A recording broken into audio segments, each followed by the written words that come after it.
ఈ వచనం మరి ఆదికాండము 31వ అధ్యాయము 40వ వచనాన్ని మనం చదువుకుందాం. ఆదికాండము 31:40. పగటి ఎండకును రాత్రి మంచుకును నేను క్షీణించిపోతిని, నిద్ర నా కన్నులకు దూరమాయెను. నిద్ర నా కన్నులకు దూరమాయెను. దేవునికి స్తోత్రం కలుగును గాక. యాకోబు యొక్క జీవితంలో చాలా దుఃఖ సమయంలో కృంగిపోతున్న వేళలో మాట్లాడుతున్న మాటలు ఇక్కడ మనం గమనిస్తున్నాం. లాభాలతో చెప్తూ ఉన్నాడు కదా, ఏమని చెప్తూ ఉన్నాడంటే పగటి ఎండకును రాత్రి మంచుకును నేను క్షీణించిపోతుని, నిద్ర దూరమాయను. నిద్ర ఏమైందంట? నా కన్నులకు దూరమాయను. చూడండి, ఇక్కడ నేను చాలా నిద్రలేని రాత్రులు గడిపాను, ఎండకు ఎక్కాను, వానకు తడిచాను, ఒక దుఃఖకరమైన సందర్భంలో మంచుకు తడిచాను, నీ దగ్గర నేను ఎన్ని బాధలు పడ్డాను అని అక్కడ లాభంతో యాకోబు మాట్లాడుతున్న మాటలు మనం గమనిస్తున్నాం. చాలా దుఃఖకరమైన సమయంలో ఉన్నట్లుగా మనం చూస్తున్నాం. ఏమంటున్నాడంటే నా కనులకు నిద్ర కరువాయను, రాత్రి మంచుకి క్షీణించిపోయింది అంటున్నాడు. ఇక్కడ కొన్ని పగళ్ళు కొన్ని రాత్రులు చాలా నేను వేదన పడ్డానని యాకోబు మాట్లాడుతున్న మాటలు మనం గమనిస్తున్నాం. అయితే ఈరోజు మనం నేర్చుకునే మాట ఏంటంటే, యాకోబు యొక్క జీవితాన్ని మనం గమనిస్తే నిన్నటి పగల్లో నిన్నటి రాత్రులు అనే అనుభవాలు మనకు అక్కడ ఎదురవుతా ఉన్నాయి. అంటే రెండు ప్రాముఖ్యమైన విషయాలు మనం నేర్చుకుంటే, రెండు రాత్రులు అక్కడ మనకు చెప్తూ ఉన్నాడు. ఒక రాత్రి ఏమో అంటే కొన్ని రాత్రులు ఏమో మంచుకు నేను క్షీణించిపోతుంది అంటున్నాడు. అలాగే కొన్ని రాత్రులు అంటున్నాడు నాకు నిద్ర కనులకు దూరమాయను అంటున్నాడు. కనులకు ఏమైందంట? నిద్ర. 20 సంవత్సరాలు నీ దగ్గర నేను కష్టపడ్డాను, కానీ నువ్వు నాకు మాత్రం ఏమి నాకు ప్రయోజనకరంగా నాకు మేలుకరంగా నువ్వు ఏమి చేయలేదని నన్ను బాధను వెళ్ళగలుగుతున్న సందర్భం అని. చూడండి, ఇక్కడ మనం గమనిస్తే కనుక ఈ రోజు కొన్ని యాకోబు జీవితంలో ఒక 5 రాత్రి ఈ రోజు మనం ధ్యానించబోతున్నాం. యాకోబు జీవితంలో ఉన్న రాత్రుల గురించి 5 రాత్రులు మనం ధ్యానించబోతున్నాం. రాత్రి అనే అనుభవం చూడండి, యాకోబు చక్కగా వాళ్ళ అమ్మ నాన్నతో ఆ కుటుంబంతో కలిసి ఎంతో సంతోషంగా పడుకున్న రాత్రులు చాలానే ఉన్నాయి అప్పటి వరకు. కానీ మనం గమనిస్తే కనుక యాకోబుకు కొన్ని రాత్రులు చాలా భయంకరంగా గడిపినట్టుగా మనం చూడబోతున్నాం కూడా. ఎందుకు రాత్రి అనేది ఒక మనిషికి నిద్ర లేని రాత్రులు కొన్ని మన జీవితాల్లో కొన్ని ఎదురవుతా ఉంటాయి. కొన్ని రాత్రులు మనం ప్రశాంతంగా పడుకునే రాత్రులుగా మనకు ఉంటాయి. కానీ కొన్ని రాత్రులు మనకు ఎలా కనిపిస్తాయి అంటే ఒక పీడకలలాగా, అవి ఒక భయంకరమైన రాత్రులుగా మన జీవితాన్ని ఏలుబడి చేస్తాయి కొన్ని రాత్రులు. ఏమిటా రాత్రులు అంటే, ఒకటి అనారోగ్యంతో ఉన్నప్పుడు కొన్ని రాత్రులు మనకి నిద్రపడటం. అలాగే మన బిడ్డలకు కూడా అలాంటి పరిస్థితుల్లో ఉన్నా మనం చాలాసార్లు మన నిద్రపోం. చూడండి, పిల్లలకి నేను ఎదుగుతుంది చాలాసార్లు మా పిల్లల విషయాల్లో.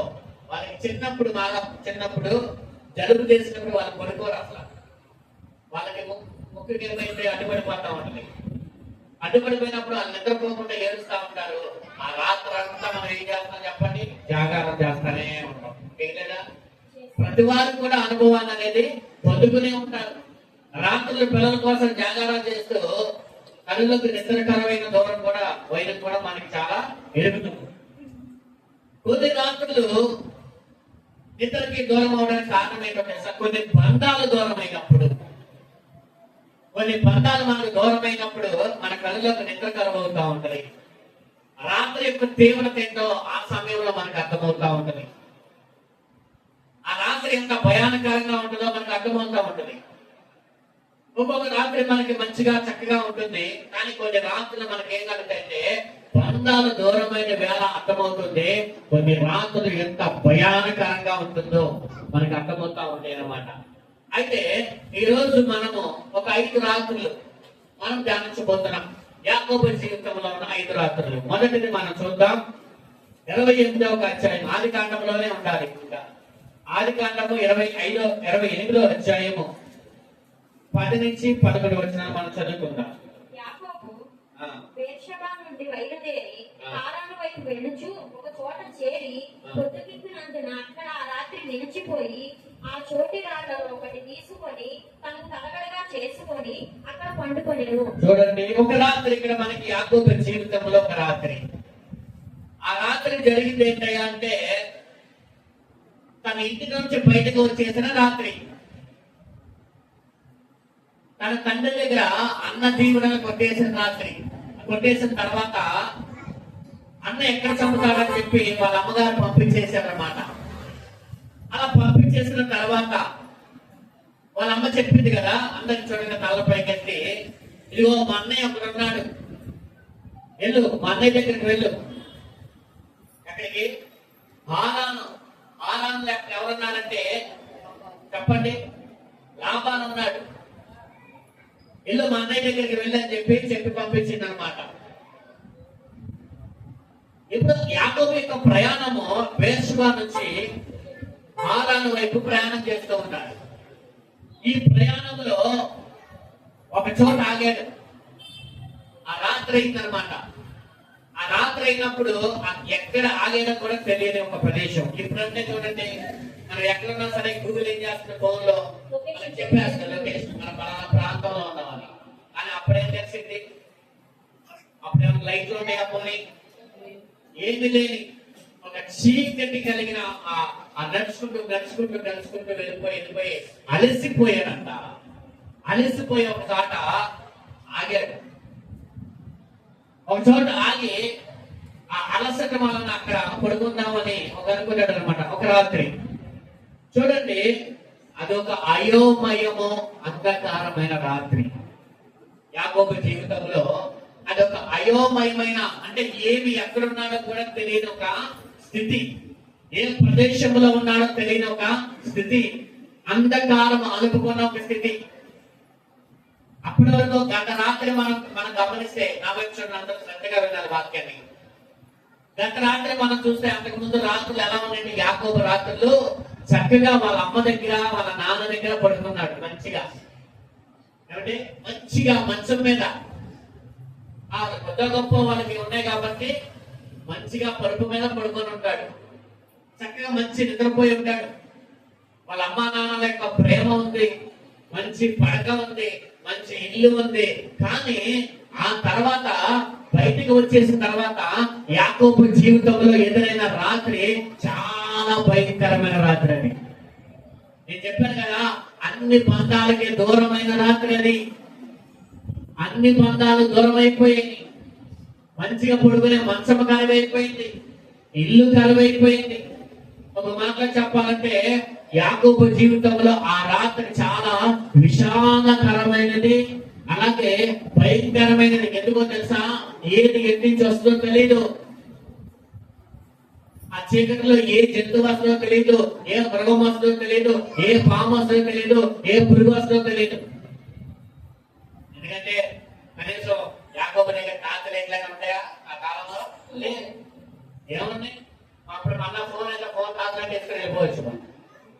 కానీ యాకోబు చూడండి, నడిచి ఒక ప్రాంతానికి, ఒక ప్రదేశానికి వచ్చాక అక్కడ పడుకుంటున్నాడు. అయోమయం అంధకారం అనుకున్న రాత్రి, అన్ని నష్టపోయిన రాత్రి. అదే రాత్రి అండి, అన్ని నష్టపోయిన రాత్రి. ఆ నష్టపోయిన రాత్రిలో భవిష్యత్తు ఏంటో తెలీదు. ఇప్పుడు వెళ్ళమంది కానీ వాళ్ళమ్మ అక్కడ ఆయన ఎలా రిసీవ్ చేసుకుంటారో తెలియదు. యాకోబుని ఎలాగా వాళ్ళు రిసీవ్ చేసుకుంటారో, ఎలా ప్రేమిస్తారో, ఏం చేస్తారో, అసలు ఇది భవిష్యత్తు ఏంటో ఇది తెలియదు. అసలు వెళ్ళి అక్కడికి ఏం చేయాలి, నేను అక్కడ ఎంతకాలం ఉంటాను ఏంటో కూడా తెలియదు. అతను ఏంటంటే వాళ్ళన్నీ ఎక్కడ చెబుతాడా అని చెప్పి పారిపోయే సందర్భం అది. ఇతని జీవితం ఏమవుతుందో ఇతను తెలియదు. అంటే ఆ రాత్రి అతని ఆలోచన ఏంటంటే తెలుసా, భవిష్యత్తు ఆందోళన, భవిష్యత్తు ప్రశ్నార్థకంగా మారిన రాత్రి అని మనం కూడా ఆ రాత్రి గురించి మనము చెప్పుకోవచ్చు. అలాగే అన్ని కోల్పోయి అన్ని నష్టపోయాడు. ఏం నష్టపోయాడు? తల్లిదండ్రులు నష్టపోయాడు, మన ప్రేమ నష్టపోయాడు, తన ఉన్న ఇల్లుని నష్టపోయాడు, పారిపోవాల్సిన పరిస్థితి ఏర్పడింది.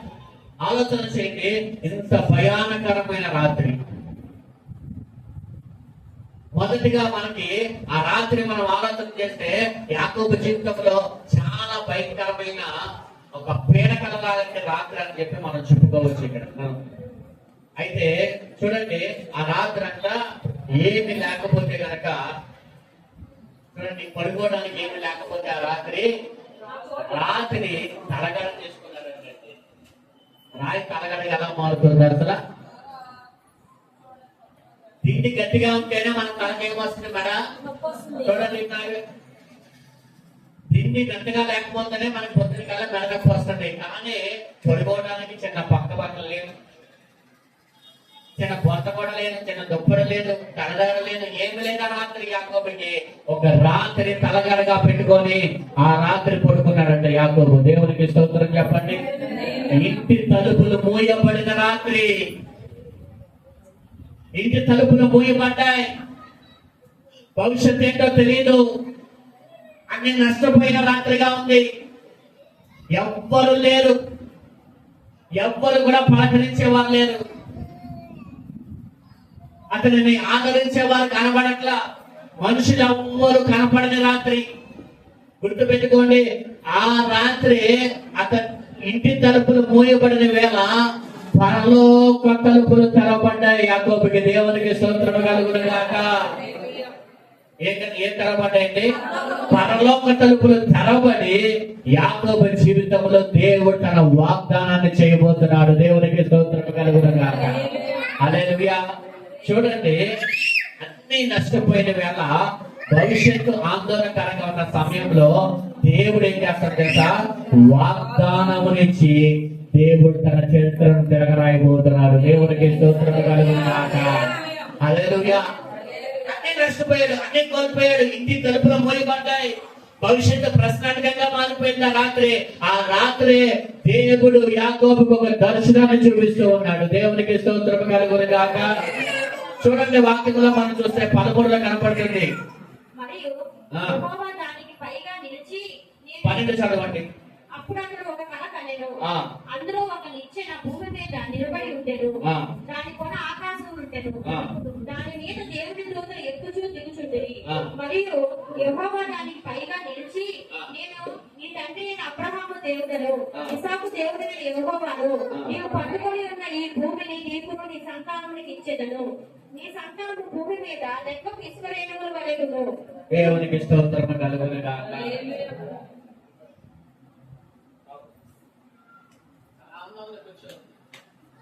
దేవుని స్తోత్రం చెప్పండి.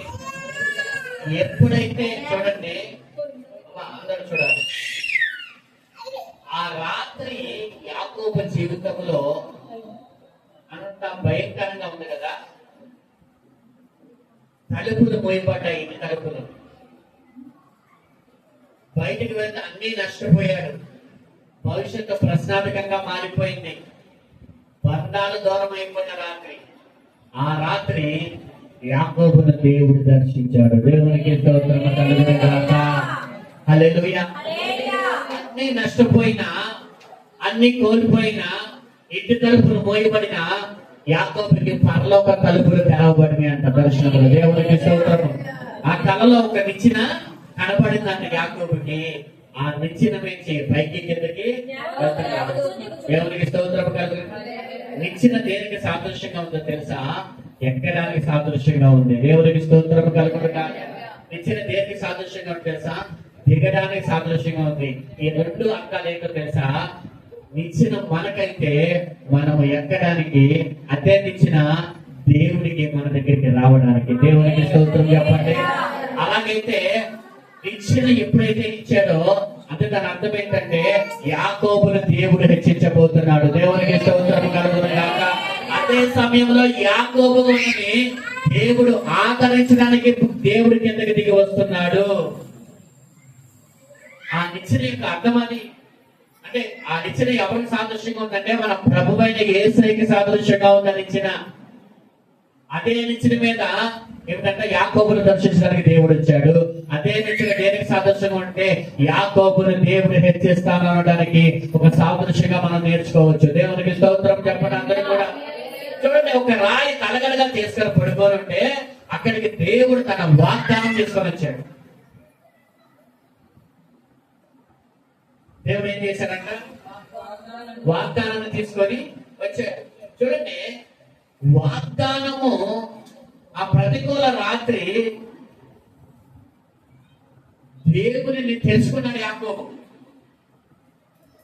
ఆ ప్రతికూలమైన రాత్రిలో దేవుడు యాకోబుకు వాగ్దానం చేశాడు. గుర్తుపెట్టుకోండి, వాగ్దానము చేయబడినట్లయితే అందరు చూడండి అమ్మ తలపై ఎత్తి, వాగ్దానం కానీ చేయబడినట్లయితే అది ప్రతికూల రాత్రి అయినా, అందరూ గొడవపడిన రాత్రి అయినా, భవిష్యత్తు ప్రశ్నార్థకమైన రాత్రి అయినా నీ జీవితాన్ని దేవుడు గొప్పగా మార్చబోతున్నాడు. దేవుని స్తోత్రం చెప్పండి. నేను గొప్పగా దేవుడు మార్చబోతున్నాడు.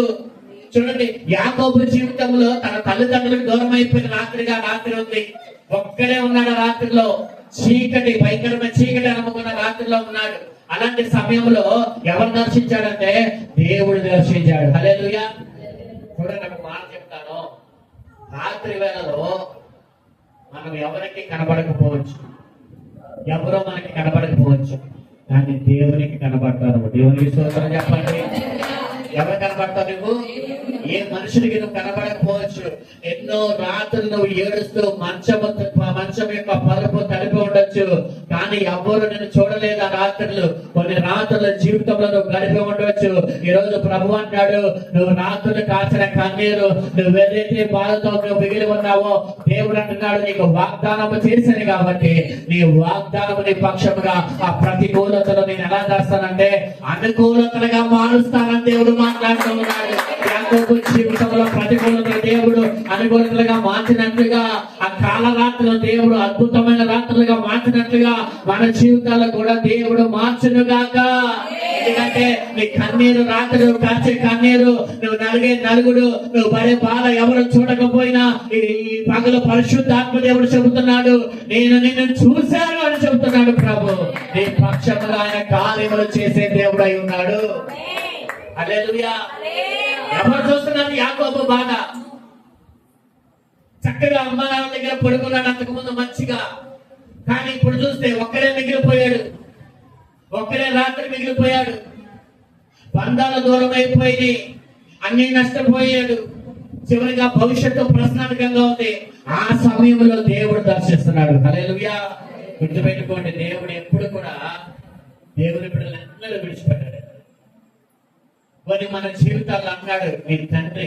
అక్కడ మనం చూస్తే అక్కడ దేవుడు ఎలాగ పరిచయం చేసుకున్నాడో మనం చూస్తే దేవుడు అంట మొదటిగా అన్నాడు, నేను మార్పు లేని దేవుడను. ఆ వాగ్దానంలో దేవుడు 10 రకాలుగా యాకోబుకు దేవుడు తను తాను ప్రత్యక్షపరుచుకున్నాడు. చదవండి మొదటిగా. నీ తండ్రి అయిన అబ్రహాము దేవుడను, ఇసాకు దేవుడైన యెహోవాను. యెహోవా అంటే అర్థం ఏంటో తెలుసా? యెహోవా దేవుడు కనుక అర్థం ఏంటో తెలుసా? మార్పు లేని వాడను. ఎవరంట? మార్పు లేని వాడు. నిన్న మన దైవజనుల ద్వారా మనం నేర్చుకున్నాం కదా, దేవుడు అంటే అబ్రహాము దేవుడు అనిపించుకోవడానికి ఆయన సిగ్గుపడలేదు. వాస్తవంగా ఎవరైనా ఎలాగా పరిచయం చేసుకుంటారంటే నేను పలానా వ్యక్తిని అంటారు, లేదా పలానా బిడ్డని అంటారు కదా, అవునా? అదే చెప్తారు అలా పరిచయం చేసుకున్నారు. కానీ ఇక్కడ ఎలా పరిచయం చేసుకుంటారు దేవుడు? నేను అబ్రహాము దేవుడను. ఆ మాట చాలా అబ్రహాము ఎంత సంతోషం వేసుకుంటారు ఆ మాట. నేను ఒక్కొక్కరు మీ పేరు సంబంధించి నేను మీ దేవుడను అని మీ బిడ్డలకు పంపిణీ చేసుకుంటే అంత గొప్ప అదా అవునా? నేను అబ్రహాము దేవుడను అని చెప్పి పంపిణీ చేసుకుంటాడు. అబ్రహాము దేవుడను. నేను యెహోవాని. యెహోవా అంటే అర్థం తెలుసా? మార్పు లేనివాడు. చెప్పండి, మార్పు లేనివాడు. నేను మార్పు లేనివాడని అంటున్నాడు ఆయన. మనము మార్పు అంటున్నాం కానీ చూడండి, దేవుడు మారడు. గుర్తుపెట్టుకోండి. నేను మార్పు లేనివాడు కాబట్టి మీరు ఇంకా బ్రతికి ఉన్నానంటాడు. మనం ఒక మాట ఎక్కడ నేర్చుకున్నాం? ఇశ్రాయేలు ప్రజలతో ప్రభు అంటాడు. ఎక్కడ ఏ గ్రంథమా? ఏదో గ్రంథం. కాబట్టి ఏ విషయాల్లో మార్పు లేని వాడుగా ఉన్నాడు ఆయన. ఆయన ఏది చేయగలిగినా అది మార్పు లేని వాడిగానే ఉన్నాడు. దేవుడికి స్తోత్రం చెప్పండి. చూడండి, రెండవదిగా మనం చూస్తే ఒకటి మార్పు లేని వాడంట. మొదటిగా రెండవదిగా మనం చూస్తే ఇచ్చే దేవుడిగా ఉన్నాడు. రెండవదిగా ఎలా ఉన్నాడు చూడండి, అక్కడే మనకు కనబడుతుంది. పండుకొని ఉన్న ఈ భూమిని నీకును నీ సంతానమునకు ఇచ్చేదను. చూడండి, ఇచ్చే దేవుడై ఉన్నాడు. దేవుడు మనకి అనేకమైన ఈవులను, శ్రేష్టమైన ప్రతి ఈవి ఎక్కడి నుంచి వస్తుందంట? తండ్రి యొక్క చౌతుడి దగ్గర నుంచి వస్తుంది. మన యేసయ్య మనకి ఏమి ఇస్తాడంటే, ఆయన మనకి ఏది అవసరమో అది మనకి ఆయన అనుగ్రహించే దేవుడు. గట్టిగా దేవుని స్తోత్రం చెప్పండి. హల్లెలూయా. అందరూ నా చూడండి, ఈ రోజు ప్రభు అంటున్నాడు, మీకు ఏది అవసరమో ఆయన గ్రహించుగాక. చెప్పగలరా? ప్రభు నాకు ఏది అవసరమో అని నాకు నేను ఇస్తారా? చెప్పండి. చెప్పండి, ప్రభు మీకు ఏది అవసరమో అని మీకు ఇచ్చిన కాక. ప్రభు ఏది అవసరమో అని మీకు ఇచ్చిన కాక.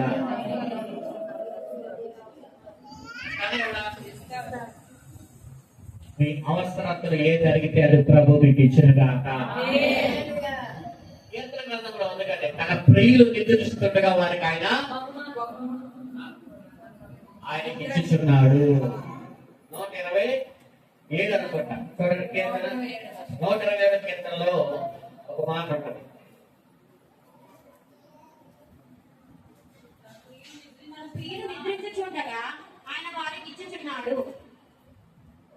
ఏమంట? తన ప్రియులు నిద్రించుండగా వారికి ఇచ్చుచున్నాడు. మన దేవుడు ఎవరై ఉన్నాడంటే తీసుకునేవాడు కాదు, మన దగ్గర నుంచి ఇచ్చే దేవుడై ఉన్నాడు. చెప్పండి, దేవుడికి స్తోత్రం కలుగును గాక. ఈ మందిరానికి వచ్చిన దేవుని బిడ్డలారా చూడండి, దేవుడు మీ అవసరతలకు తగినట్లు ఆయన ఇచ్చును గాక. హల్లెలూయా. ప్రభు మనకి చాలా ఇచ్చాడు. ఇచ్చాడా లేదా? చెప్పండి, ఇచ్చాడా లేదా?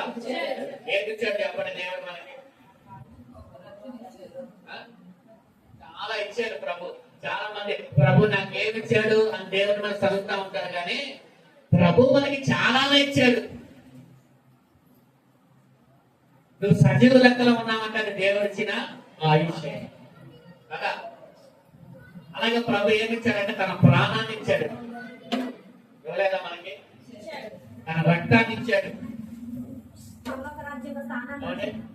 స్థానం ఇచ్చాడు, పరిశుద్ధతని ఇచ్చాడు, అలాగే మంచి సాక్ష్యాన్ని ఇచ్చాడు. ఇవన్నీ ప్రభు ఇచ్చినవే కదా మనకి. దేవునికి స్తోత్రం కలుగును గాక. అందరూ దేవుని స్తోత్రం చెప్పండి. ప్రభు మనకి ఆత్మ సంబంధమైనవి అలాగే శరీర సంబంధంగా రెండు దేవుడు మనకి అనుగ్రహించును గాక. రెండు కావాలి మనకి. ఆత్మ సంబంధమైనవి కావాలి, అలాగే శరీర సంబంధమైనవి కావాలి. మీకు ఏది అవసరమో మీ తండ్రికి బాగుగా తెలియను. దేవునికి స్తోత్రం కలుగును గాక. మీకు ఏది అవసరమో ఎవరికి తెలుసు? అందుకే మనం అడిగిన దానికంటే ఊహించిన దానికంటే అత్యధికంగా దేవుడు మీకు ఇచ్చును గాక. హల్లెలూయా. 21 రోజులు ఉపవాసం ఉన్న దేవుని బిడ్డలారా, మీరు ఏది అడిగారో దానిని అడిగిన దానికంటే దేవుడు ఊహించిన దానికంటే అత్యధికంగా దేవుడు ఇచ్చును గాక. నమ్మకం దేవునికి స్తోత్రం చెప్పండి. దేవుడు ఇస్తాడు ఖచ్చితంగా. మీ ప్రార్థనలు ఎన్నడూ కూడా ఏమో చెప్పండి, మీ కోసం రాకపోయినా పాడలేదు.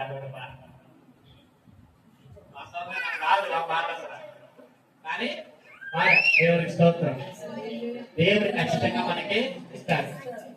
ఒక చిన్న కార్యం చేశాడు. మనం ఇంద్రక్క వాళ్ళ ఆవిడికి ఎవరావిడ మరదలు, వాళ్ళ మరదలకి బాగపోతే ఆపరేషన్ చేయాలన్నారు. అమ్మాయి చూడండి, ఆపరేషన్ చేయాలన్నారు. ఆవిడ చెప్పింది ఆపరేషన్ చేయకుండా ప్రార్థన చేయండి, అందరూ ఆపరేషన్ చేయండి, మధ్యలో వెళ్ళాల్సి వచ్చింది, అక్కడ ఉండాల్సి వచ్చింది, మీరు ప్రార్థన చేయండి, దేవుడు ఆపరేషన్ లేకుండా స్వస్థపరచాలి. ఆపరేషన్ పరాదంట. దేవునికి స్తోత్రం చెప్పండి. మనం చెప్పారంట డాక్టర్, ఇక అమ్మ నీకు ఆపరేషన్ లేదు, ఆపరేషన్ లేకుండానే కొద్ది రోజులు మందుల వాడనే స్వస్థత వస్తుంది. లేదా దేవునికి స్తోత్రం చెప్పండి. ఈరోజు సాక్ష్యం చెప్పన్నా రాలేదు. గుర్తు పెట్టుకోండి. ఇంకో విషయం ఏంటంటే ప్రతి ఆదివారం కూడా ఒక 10 నిమిషాలు సాక్ష్యానికి సమయం ఇస్తాను. ఇది ఎవరైనా సాక్ష్యం చెప్పవలసి వస్తే ప్రతి వారం సాక్ష్యానికి సమయం ఉంటుంది. అది ఎలా చెప్పాలి? పుట్టి దగ్గర నుంచి ఇప్పుడు వరకు కాదు, ఆ వారంలో ఏం జరిగిందో చెప్పండి. రెండోది, సాక్ష్యాన్ని ఎవరో ఏడుతో చెప్పమాకండి. అయితే ముందు సాక్ష్యం కంటే ముందు ఏడుపు వచ్చాము చాలా మందికి. ఏమొచ్చిందండి? ఏడుపు. ఏడుపులో సాక్ష్యం చెప్తా ఉంటారు, ఏం అర్థం కాదు. ఎందుకు చెప్తారో నాకు అర్థం కాదు. సాక్ష్యం దేనికి చెప్తారు? నేను వినాలన్నా కదా అమ్మా చెప్పండి. వినాలన్నప్పుడు ముందు ఎందుకు ఏడుపుతారు? ఆ ఏడుపులో సాక్ష్యం ఏంటో మాకు అర్థం కాదు. ఆ ఏడుపు తప్ప మేము మాత్రం దేవుడి స్తోత్రం చెప్తాం, ఏదో చేసేదని. అలా కాదు. ఆ సాక్ష్యం ఏంటో మేము తెలుసుకోవాలి, మేము వినాలి కదా. ఏడకుండా చెప్పండి, తర్వాత ఏడవండి కూర్చొని కావాలంటే. దేవునికి స్తోత్రం కలుగును గాక. చూడండి, మన దేవుడు ఇచ్చే దేవుడై ఉన్నాడు. అంటే ఆయన అంటాడు, నువ్వు చేపలు అడిగితే చేపలు ఇస్తాడంట, అంతేగా చేపలు అడిగితే పాములు ఇస్తాడా ప్రభు? ఎవడు లాభాన్ని ఇచ్చాడు అలాగా. తర్వాత చెప్తాం మీకు ఒక రాత్రి. దేవునికి స్తోత్రం చెప్పండి. ఏది అడిగితే దేవుడు అది మనకి ఇచ్చే దేవుడై ఉన్నాడు. దేవునికి స్తోత్రం కలుగును గాక. ఒక విషయాన్ని మీకు చూపిస్తా. మన జీవితాల్లో కొన్ని రాత్రులు, భయానకరమైన రాత్రులు, లేదా కొన్ని పరిస్థితులు, విపరీతమైన పరిస్థితులు మనకు ఎదురైనా దేవుడు మనకి తోడుగా ఉన్నాడు కాబట్టి, ఆయన నామములో మనం పరిగెత్తుకొని వచ్చాం కాబట్టి, చివరికి మన దేవుడు ఏం చేస్తాడంటే ఒక సురక్షితమైన స్థలాన్ని, సురక్షితమైన జీవితాన్ని, కుటుంబాన్ని దేవుడు మనకిస్తాడు. ఈ రోజు ఉదయకాలమున నేను అక్కడ చెప్పాను ఒక మాట. నిర్గమకాండంలో చూడండి, 2 మాటలు మీకు చూపిస్తా. ఈ రోజు అక్కడ చెప్పిన వాక్యం చూడండి. 13వ అధ్యాయం నిర్గమకాండము 20 నుంచి చదవండి. 13:20 నిర్గమకాండం. వారు సుక్కోతు నుండి ప్రయాణమైపోయి అరణ్యం దగ్గర ఉన్న ఏతాములో దిగిరి. వారు పగలు రాత్రియు ప్రయాణము చేయనట్లుగా యెహోవా త్రోవలో వారిని నడిపించుటకై పగటి వేళ మేఘ స్తంభంలోను వారికి వెలిగించుటకు రాత్రి వేళ అగ్ని స్తంభంలోను ఉండి వారికి ముందుగా నడుచుచూ వచ్చెను. ఆయన పగటి వేళ మేఘ స్తంభమునైనను రాత్రి వేళ అగ్ని స్తంభమునైనను ప్రజల ఎదుట నుండి తొలగింపలేదు. యెహోవా త్రోవలో వారిని నడిపించడానికంట పగలేమో మేఘ స్తంభం గాను, రాత్రి అగ్ని స్తంభం గాని వారి ముందు నడిచేదంట. ఎవరు నడిచేది చెప్పండి అమ్మా. నడిచింది ఎవరు? యెహోవా. యేసయ్య నడిచేది వారి ముందు. అవునా కదా? అక్కడ వరకు కన్ఫర్మే కదా. అయితే వారు ఐగుప్తు నుంచి బయటకు వచ్చిన తర్వాత వారు చేరవలసిన గమ్యస్థానాల వరకు దేవుడు వారికి తోడుగా ఉండి చేసినట్టుగా మనం చూసాం. అవునా కదా? ఇప్పుడు మనము ఈ లోకమనే ఐగుప్తు నుంచి పరమ కణానం అనే పరదేశకు మన ప్రయాణం ఉంది కదా. ఈ ప్రయాణంలో కూడా ఇశ్రాయేలు ప్రజలకు దేవుడు ఎలా తోడుగా ఉన్నాడో ఆలోచించండి. మనకి దేవుడు అలాగే తోడుగా ఉన్నాడు. దేవుడికి స్తోత్రం చెప్పండి. ఎందుకంటే ఆయన మార్పు లేనివాడు. ఎవరైనా మార్పు లేనివాడు కాబట్టి వాళ్ళకి ఎలాగైతే వాళ్ళు ఐగుప్తు నుంచి బయటకు వచ్చినప్పుడు కనాను దేశం వారికి ఎలాగ తోడుగా ఉన్నాడో, అలాగే మనకి కూడా లోకములో నుంచి బయటకు వచ్చిన మనకి పరలోకం వెళ్ళేంత వరకు ఆయన మనకి తోడుగా ఉండి నడిపించే దేవుడై ఉన్నాడు. నమ్మవారి గట్టిగా దేవుడికి స్తోత్రం చెప్పండి. హల్లెలూయా.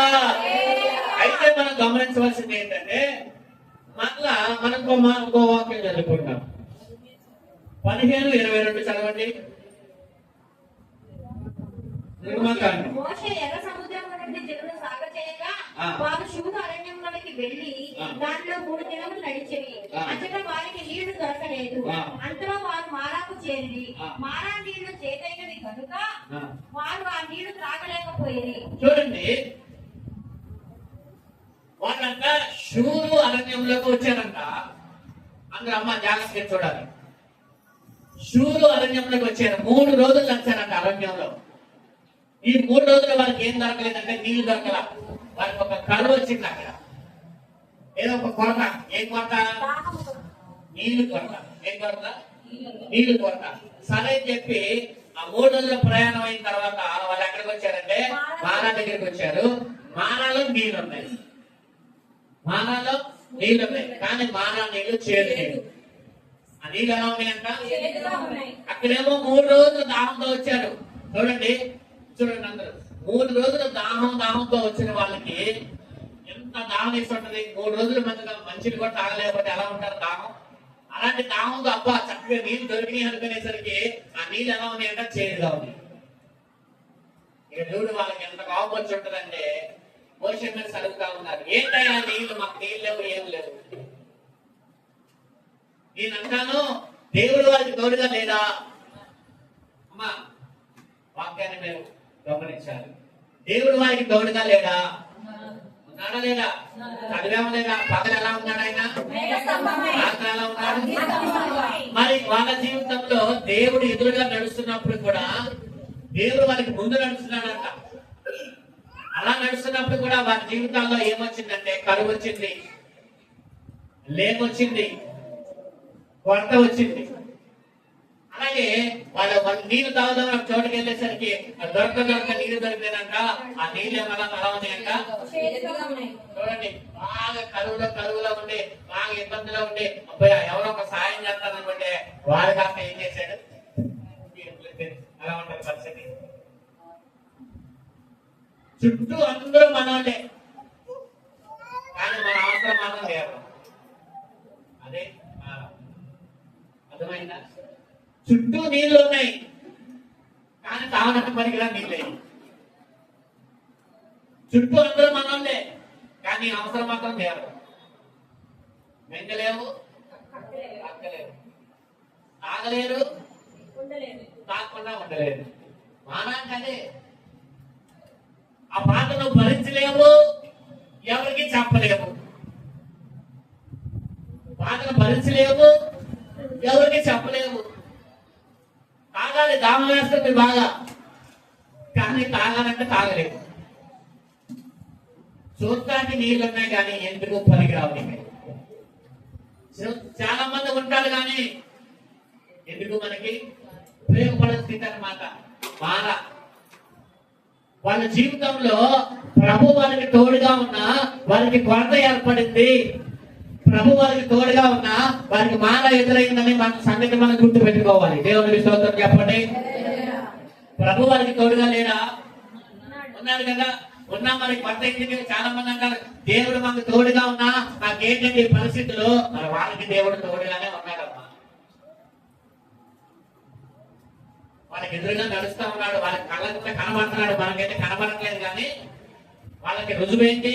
మేఘస్తంభం, అగ్నిస్తంభం ఎదురుగా కనబడుతున్నాడు కూడా వాళ్ళు. అయినా సరే వాళ్ళ జీవితంలోకి కొన్ని కొరతలు ఏర్పడ్డాయి, కొన్ని చేదు అనుభవాలు ఏర్పడ్డాయి. మానగా చేదు, నీ జీవితంలో అనేకమైన చేతులు, నీ కుటుంబంలో చేదు కావచ్చు, నీ శరీరంలో చేదు కావచ్చు, నీ ఉద్యోగంలో చేదు కావచ్చు, నీ యొక్క శరీరంలో చేదు కావచ్చు. అలాగే మానగా ఏంటో తెలుసా?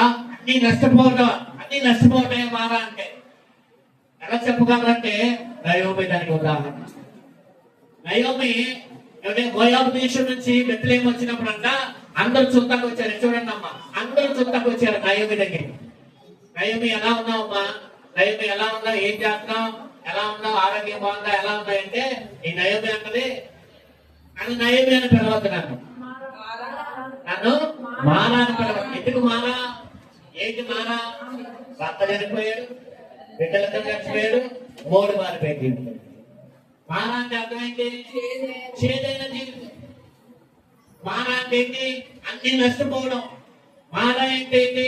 మూడు మారిపోయిన జీవితం. చూడండి, మూడు మారిపోయిన జీవితం, అన్ని నష్టమైపోయిన జీవితం, అన్ని కోల్పోయిన జీవితమే మారా.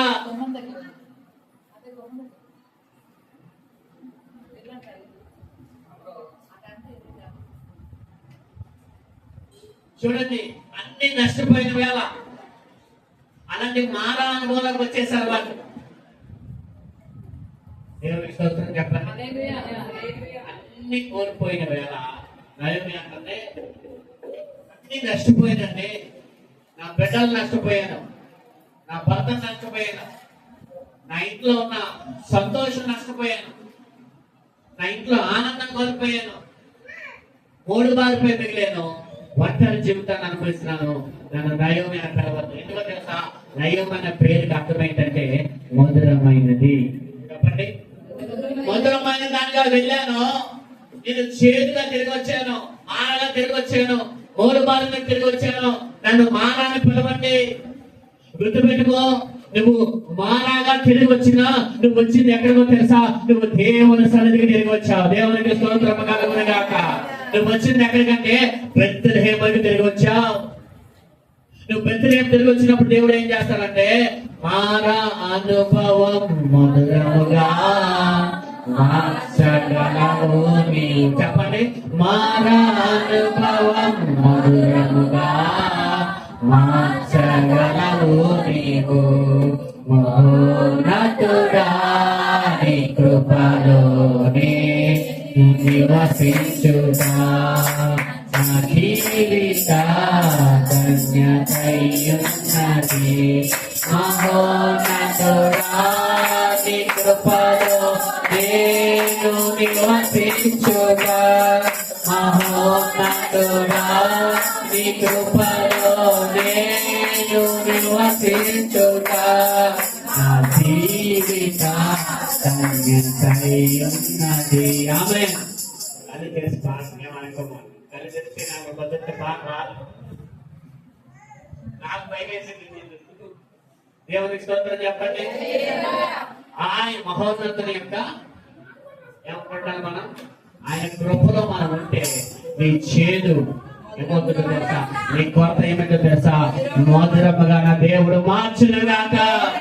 చదువుదాం, కిందకి వెళ్తే వాటిని మనం చదువుకుందాం. కిందకి వస్తే అక్కడ మనం చదివితే అర్థమవుతుంది మనకి. అందువలన దానికి చెప్తారు 27 చదవమ్మా. తర్వాత తర్వాత వారు ఏలుమునకు వచ్చి అక్కడ 12 నీటి బుగ్గలు 70 ఈత చెట్లు ఉండను. వారు అక్కడనే ఆ నీళ్ళ యొక్క చిగురించారు. దేవునికి స్తోత్రం కలుగునుగాక.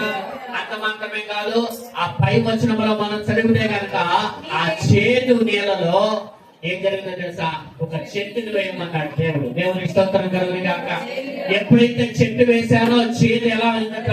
ఆ చేదంతా విడిగిపోయి, ఆ చేతి విడిగిపోయి ఆ నీళ్ళు ఎలా మారినంట? మధురమైన నీళ్ళుగా మార్చబడ్డాయి. దేవునికి స్తోత్రం కలుగునుగాక. నీ చేదు విరగబడాలంటే యేసయ్య అనే చెట్టు నీలోకి రావాలి. హల్లెలూయా. ఏం రావాలి? యేసయ్య అనే చెట్టు నీలోకి రావాలి. యేసయ్య అనే చెట్టు నీ కుటుంబంలో రావాలి. యేసయ్య అనే చెట్టు నీలోకి వచ్చినప్పుడు నీ చేదు ఎలా మారుస్తాడంట దేవుడు? చెప్పండి అందరూ కూడా, మధురముగా మార్చునుగాక. దేవునికి స్తోత్రం చెప్పండి. మారా ఎదురైన దేవుని బిడ్డ, చూడండి, మారా నీకు ఎదురైతే ఏలిము కూడా ఉంది నీ దగ్గర. ఏముంది? మారా ఎదురైందంటే ఏమి ఎదురవుతుంది నీకు? సమృద్ధి కూడా దేవుడు ఇస్తున్నాడు. దేవునికి స్తోత్రం కలుగునుగాక. ఏంటంట? 70 ఈత చెట్లు. ఎన్ని చెట్లు? 70 ఈత చెట్లు, 12 నీటి బుగ్గలు ఇచ్చారంట దేవుడు వాళ్ళకి. ఒక కొరత నీకు ఏర్పడిందా? ఒక చేదు నువ్వు అనుభవిస్తున్నావా? ఈ పగలు దేవుడు ఒక శుభవార్త చెప్తున్నాడు నీకు. ఏలి మనకు సమృద్ధిని దేవుడు ఇవ్వబోతున్నాడు. నమ్మితే దేవునికి స్తోత్రం చెప్పాలి. హల్లెలూయా. వారి ప్రయాణంలో ఒక చేదు వాళ్ళు చూశారు. వారి ప్రయాణంలో 3 రోజులు కొరత వాళ్ళు చూశారు. కానీ అక్కడ తర్వాత ఎక్కడికి వచ్చారు వాళ్ళు? ఎక్కడికండి? ఏలుమునకు వచ్చినప్పుడు వారికి దేవుడు అన్ని కూడా వారి కొరతలన్నీ తీర్చేసి దేవుడు అందరూ చూడాలి సమృద్ధిని ఇచ్చారంట. దేవునికి స్తోత్రం కలుగునుగాక. చేదు అనుభవిస్తున్న దేవుని బిడ్డలారా, దేవుడు నీకు సమృద్ధిని ఇవ్వబోతున్నాడు. దేవుడు మధురం ఇవ్వబోతున్నాడు. కొరత పడుతున్న దేవుని బిడ్డలారా, మీ జీవితాలను కొరతలు నా దేవుడు తీర్చును గాక. మీ కుటుంబంలో కొరతలు దేవుడు తీర్చును గాక. నమ్మే వారు చప్పట కొట్టు ప్రభుని కనపడుతుంది. చేతులు దేవుడు మధురముగా మార్చబోతున్నాడు. నీ కొరతల దేవుడు సమృద్ధిగా మార్చబోతున్నాడు. ఒక మారాన్ని జీవితంలో ఉందంటే గుర్తుపెట్టుకో దేవుని బిడ్డ. మారా తర్వాత నీకు నెక్స్ట్ వచ్చేది ఏదేమే, మారా కాకుండా వాళ్ళకి ఎదురైంది ఏదేమే అనగా దేవుడు ఈ యొక్క చేతు నుంచి, ఈ యొక్క కొరత నుంచి దేవుడు నిన్ను సమృద్ధికరముగా దేవుడు స్థలములోకి దేవుడు నిన్ను నడిపించును గాక. హల్లెలూయా. ఈ పగల పరిశుద్ధాత్మ దేవుడు స్పష్టంగా మాట్లాడుతున్నాడు. ఈ చేతు నుంచి దేవుడు నిన్ను మధురకరమైన స్థితిలోకి దేవుడు నడిపించును గాక. ఈ కొరత నుంచి దేవుడు సమృద్ధికరమైన ప్రదేశంలోకి దేవుడు నిన్ను నడిపించును గాక. గుర్తుపెట్టుకో దేవుని బిడ్డ, నీ జీవితంలో చేదు ఎదురవుతుంది, కానీ నువ్వు భయపడమా. కొరతలు ఏర్పడతాయి. దేవుడు అంత మాత్రం దేవుడు తోడుగా లేదని అనుకోమాక. దేవుడు నీకు తోడుగానే ఉన్నాడు. కొన్ని కొరతలు, కొన్ని చేతులు ఎందుకో తెలుసా? సమృద్ధికరమైన స్థలంలోకి దేవుడు నిన్ను నడిపించడానికి. హల్లెలూయా. ఉన్నా కదా చెప్పండి, దేవుడు వారికి తోడుగా లేడా? కనుక ఉన్నాక వారికి ఏమైందంట? 3 రోజులు కోత, 3 రోజులు దాహం, 3 రోజులు నీళ్ళు. తర్వాత నీళ్ళు తాగుదాం అయితే మానకెళ్తే అక్కడేమో నీళ్ళేమో చేదు. కానీ ఆ చేదులో ఏసయ్య చెట్టు ఎప్పుడైతే ఆ నీళ్ళలో పడిందో అది మధురంగా మార్చబడింది. హల్లెలూయా. మన జీవితాల్లో ఏసయ్య ఉన్నారండి. ప్రతి చేతును విరవగలిగిన మధురకరమైన స్థితిలోకి మార్చగలిగిన ఏసయ్య మనకి తోడుగా ఉన్నాడు.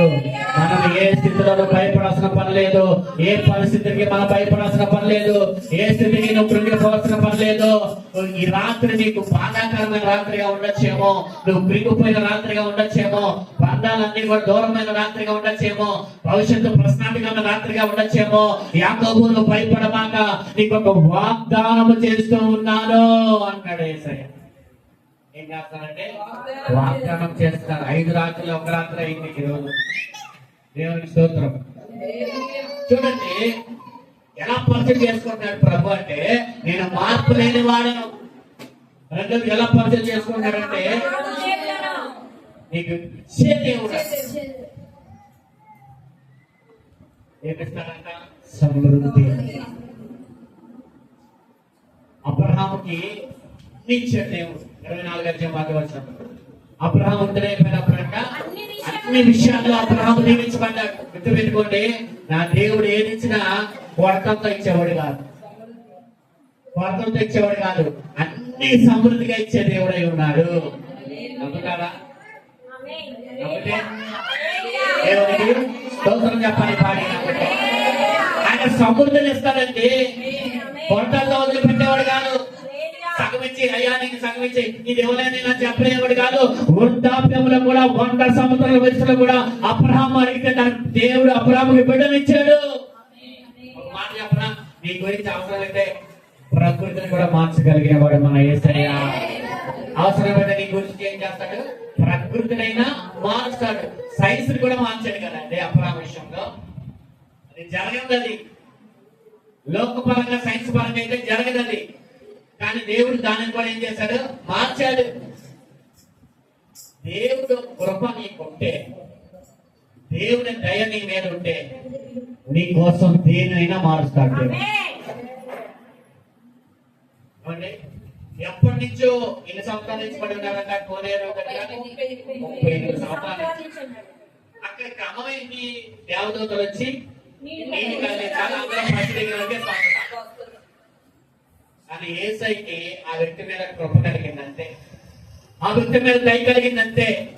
దేవదూత రాలేదు, మొదట దిగలేదు, కానీ దేవుడు అద్భుతంగా యేసయ్య బిడ్డను స్వస్థపరిచాడు. దేవునికి స్తోత్రం.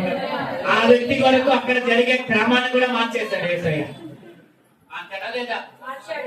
కాబట్టి అసలు అక్కడ క్రమం ఏంటంటే, దేవదూత సంవత్సరానికి ఒకసారి రావాలి, నీళ్లు కదిలించాలి. ఆ నీళ్ళలోకి ఎవరైతే దిగుతారో వాళ్ళకే స్వస్థత. ఈ 35 సంవత్సరాల నుంచి ఈయన దేకుంటే వెళ్తున్నాడు. గౌరవ అది బాధ. ఈ 35 సంవత్సరాల నుంచి ఆయన ప్రయాసపడుతున్నాడు కానీ దేవునికి స్తోత్రం కలుగును గాక. ఒక మాట చెప్పనా, మీ ప్రయాసం దేవుడు చూసి మీ కొరకు క్రమాన్ని కూడా మార్చేస్తున్నాడు దేవుడు. దేవునికి స్తోత్రం కలుగును గాక. అసలు అవసరమైతే నీ కొరకు దేనినైనా మారుస్తాడు యేసయ్య. అక్కడ మనం చూసాక క్రమాన్ని కూడా దేవుడు ఏం చేశాడంట, మార్చేశాడు. దేవునికి స్తోత్రం కలుగును గాక. ఈ మాటలు మనం ముగించుకొచ్చుకుందాం.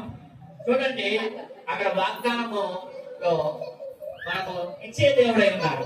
తర్వాతగా నీ సంతానాన్ని విస్తరిస్తానంటాడు. నా ఫ్రెండ్స్ చూడండి, అక్కడ చూస్తే యాకోబుకే దిక్కులేదు. అక్కడ భవిష్యత్తు ఉందా? యాకోబుకి భవిష్యత్తు ఎంత దిక్కు ఉంది అక్కడ? అసలు నా పరిస్థితి, నేను అక్కడికి వెళ్ళి ఏం చేయాలి, నాకు ఎవరన్నారు? ఇంట్లోంచి బయటికి వెళ్ళిపోయాను పాపం. తల్లి ఉంటే పని ఏదోటి బాగా ప్రేమించే తల్లి ఉంది కాబట్టి యాకోబుకి ఏదో చేసేది. కానీ ఎవరున్నారు యాకోబుకి? భవిష్యత్తు ఎలా ఉంది? ప్రశ్నార్థకంగా ఉంది. కానీ దేవుడు అంటున్నాడు, యాకోబు అమ్మా చూడాలి, యాకోబు నీ సంతానాన్ని నేను విస్తరిస్తాను. దేవునికి స్తోత్రం కలుగును గాక. ఏమీ లేని దాంట్లోంచి అన్ని ఇచ్చేవాడే మన దేవుడు. ఈ రోజు నీకు ఏమీ లేకపోవచ్చు, మరి చూడాలి, ఈ రోజు మీకు ఏమీ లేకపోవచ్చు, అన్ని ఇచ్చే రోజు రాబోతుంది. ఆ రోజు దేవుడు మైపరచబోతున్నావు. యాకోబు అన్నాడు, నీ సంతానాన్ని విస్తరిస్తానయ్యా. యాకోబు అన్నాడు, నా దగ్గర ఏముంది ప్రభు, అసలు నాకు పెళ్లి లేదు, నా భవిష్యత్తు లేదు, ఏం లేదు, కానీ నా సంతానాన్ని విస్తరిస్తానని. ఎలాగా అంటే దేవుడు ఏమీ లేని దాంట్లోంచి అన్ని ఉన్నట్టుగా చేయగలవాడు మన యేసయ్య. హల్లెలూయా. ఏమీ లేనప్పటికీ అన్ని ఉన్నవారి వల్లే దేవుడు మనల్ని ఏం చేస్తారంట, గొప్పగా ఆశీర్వదిస్తారంట. మనకి రాదా పాట, నాగాపే పాట. దేవుడి స్తోత్రం చెప్పండి. సంతానాన్ని విస్తరింపజేస్తాడు. తర్వాత చెప్తున్నాను చూడండి, అలాగే నీ సంతానాన్ని విస్తరింపజేసి నిన్ను వ్యాపింపజేసే దేవుడను ఏం చేస్తాడంటే సరిహద్దులు విశాలపరుస్తాడంట. తర్వాత మాట చూడండి, నీవు ఆశీర్వాదకరముగా నేను చేస్తాను. తర్వాత అంటాడు, నీకు తోడుగా నేను ఉంటాను. తర్వాత అంటాడు, నువ్వు ఎక్కడికి వెళ్ళా నేను అక్కడ నిన్ను చెప్పండి కాపాడుతాడు. తోడుగా ఉంటానన్నాడు, కాపాడుతానన్నాడు. చివరిగా మనం చూస్తే మనలా నిన్ను రప్పిస్తాను. మాట చెప్పనా, చూడండి, ఆ తల్లి అనుకోండి, యాకోబుని ఎప్పుడు నేను ఉండకూడదు. మనం అనుకుంటాం మన బిడ్డలు ఎప్పుడు కూడా మనం విడిచి ఉండకూడదు, అవునా కదా? కానీ ఒక రోజు వస్తుంది, అమ్మాయి చూడాలి, ఒక రోజు వస్తుంది ఎడబాబు, అవునా? ఎవరు మనకి ఎవరు కూడా శాస్త్రంగా తోడుగా ఉంటారంటే ఎవ్వరు ఉంటారండి. కానీ దేవుడు అంటున్నాడు, యాకోబుతో నీకు నేను తోడుగా ఉంటాను. అమ్మ లేదు తోడుగా, నాన్న లేదు తోడుగా, బంధువులు లేదు తోడుగా, అన్న లేదు తోడుగా, ఎవరు లేదు తోడుగా. కానీ దేవుడు అంటాడు, నేను నీకు తోడుగా ఉంటాను అంటూ అన్నాడు. యుగ సమాప్తి వరకు నేను నీకు దేవునికి స్తోత్రం కలుగును గాక. ఎవరున్నా లేకపోయినా నీకు నిత్యము తోడుగా ఉండే ఒక దేవుడు ఉన్నాడు. మనం భయపడాల్సిన పని లేదు. హల్లెలూయా. అన్నాడు, నీకు నేను తోడుగా ఉంటాను, అలాగే నువ్వు ఎక్కడికి వెళ్తే అక్కడ నీకు కాపుదలగా కూడా ఉంటాను, నేను కాపాడుతాను. ఇది చాలా శ్రేష్టమైన మాట. మరలా నేను రప్పిస్తాను. పరిస్థితులను బట్టి వెళ్ళిపోవాల్సి వచ్చింది. పరిస్థితులను బట్టి వెళ్ళిపోవాల్సి వచ్చింది. కానీ దేవుడు అంటాడు, ఏ పరిస్థితులు బట్టి వెళ్ళిపోయావో మరలా నీకు పరిస్థితులను అనుకూలపరుస్తాను, మరలా నేను ఏం చేస్తాను, రప్పిస్తాను. యాకోబు పారిపోతున్నాడు. యాకోబు పరిస్థితులు బట్టి చూడాలి, యాకోబు పరిస్థితులు బట్టి పారిపోతున్నాడు. ప్రభు అన్నాడు, ఇప్పుడు నువ్వు పారిపోతున్నావు కదా, పరిస్థితులు వ్యతిరేకంగా ఉన్నాయి కదా, పరిస్థితులు ప్రతికూలంగా ఉన్నాయి కదా, అందుకే నువ్వు పారిపోతున్నావు కదా అన్నాడు. నీ పరిస్థితులన్నిటిని కూడా నీకు అనుకూలపరిచి మరలా నేను రప్పిస్తాను. దేవునికి స్తోత్రం కలుగును గాక. ప్రతికూలమైన వాతావరణాన్ని నీకు అనుకూలపరుస్తాను అన్నాడు. అలాగే నువ్వు వెళ్ళిపోవలసి బలవంతంగా వెళ్ళిపోతున్నాడు పాప యాకోబు. వెళ్ళిపోవాలని అతనికి సంతోషం లేదు, గచ్చిత్రం లేక వెళ్ళిపోతున్నాడు, తప్పగా వెళ్ళిపోతున్నాడు యాకోబు. ఉంటే అక్కడ వాళ్ళన్న ఎక్కడ చంపేస్తాడని భయం, ఆ భయంతో ఎక్కడ చంపేస్తాడని ఆందోళనతో భయంతో వెళ్ళిపోతున్నాడు.